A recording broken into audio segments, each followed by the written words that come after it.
교문이교회 성도 여러분, 안녕하십니까?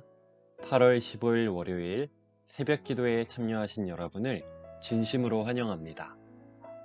우리는 한 주 동안 시대의 소망 제28장 레위 마태를 살펴볼 것입니다. 이 장을 통해 하나님이 주시는 은혜를 발견하고 주시는 교훈을 내 삶에 적용할 수 있는 믿음이 샘솟기를 소망합니다. 마태복음 9장 9절 말씀을 보겠습니다. 예수께서 그곳을 떠나 지나가시다가 마테라 하는 사람이 세관에 앉아 있는 것을 보시고 이르시되 나를 따르라 하시니 일어나 따르니라. 마태복음은 누가 썼을까요? 마태가 썼죠. 우리가 잘 알고 있듯이 마태는 예수님의 제자입니다. 그의 직업은 세리였습니다. 세리는 어떤 사람이었나요? 시대의 소망 272쪽입니다. 팔레스틴에 있던 로마 관리 중에 세리보다 더 미움을 받은 자는 없었다.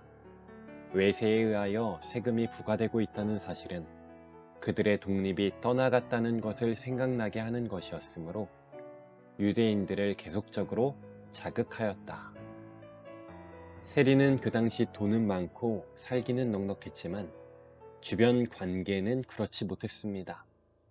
사람들의 눈에 띄기만 해도 욕을 많이 먹는 직업이었습니다. 왜냐하면 이스라엘 백성들은 세리를 볼 때마다 지긋지긋한 로마의 압제가 떠올랐기 때문입니다. 이어서 읽겠습니다. 그리고 세금을 징수하는 자들은 단순히 로마의 압박의 도구가 아니라 자신을 위하여 사람들을 희생시켜서 치부하는 착취자였다.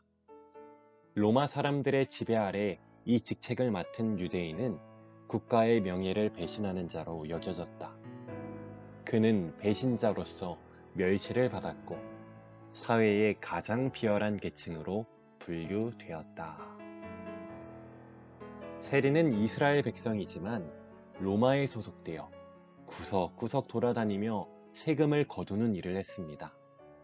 심지어 로마에서 배당하는 액수보다 더 많은 돈을 거두어 자신의 주머니를 불렸죠.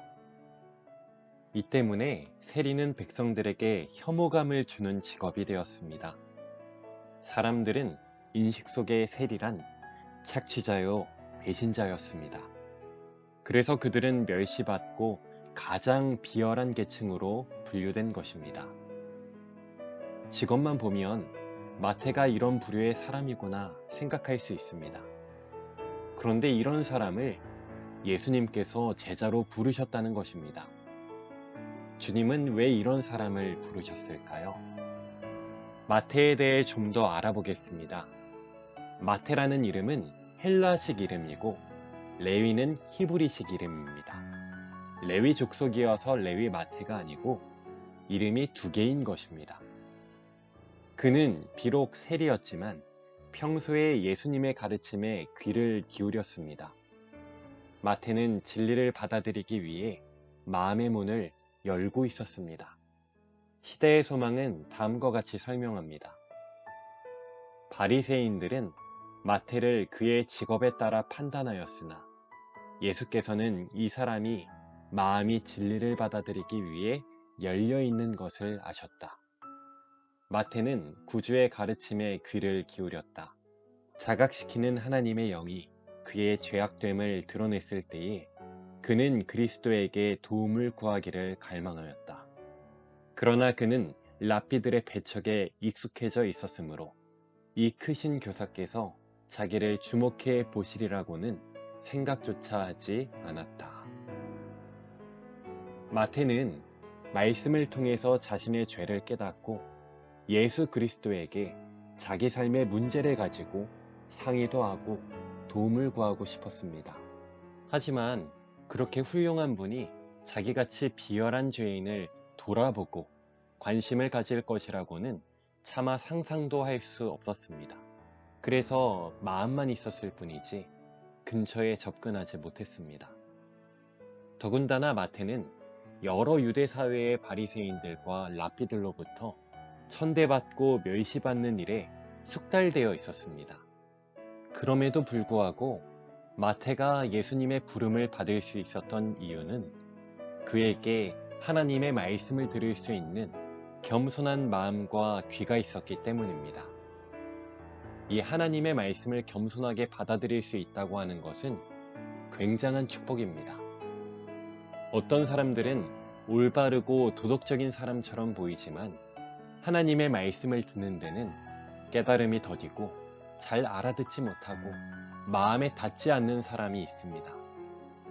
그런데 때로는 부도덕하고 분별이 없는 사람처럼 보이지만 하나님의 말씀을 듣는 데는 뛰어난 감각을 가지고 있는 사람들도 있습니다. 마태는 비록 외모나 또 외적으로 형편이 없는 사람이었지만 마음에 하나님의 말씀을 받아들일 수 있는 겸손한 심령과 들을 수 있는 귀를 가지고 있는 사람이었습니다. 그래서 예수께서는 이미 마태를 주목하고 계셨던 것입니다. 사랑하는 교문익교회 성도 여러분, 오늘 이 새벽 하나님의 말씀 앞에 겸손한 심령을 가질 수 있도록 믿음을 달라고 기도합시다. 사람들은 나를 외적인 모습으로 판단하지만 우리 주님은 우리의 심령을 보시고 우리의 중심을 보십니다. 그리고 그 좋으신 예수님이 우리를 주목하고 계십니다. 오늘 이 사실을 기억하고 우리가 예수님을 바라보며 승리하는 하루가 되기를 간절히 소망합니다. 기도하는 시간을 갖겠습니다. 첫 번째 기도 제목입니다. 교회의 환우들을 위해서. 두 번째로 원로 여집사님들을 위해서 기도해 주시는데요. 특별히 김점래, 김추자, 김현옥 집사님을 위해서 기도해 주시기 바랍니다. 세 번째로 무더위 속 교인들의 건강을 위해서 기도해 주시고, 네 번째 개인의 기도 제목을 위해서, 그리고 마지막 다섯 번째로 코로나 회복과 우크라이나를 위해서 음악이 마칠 때까지 기도하시겠습니다.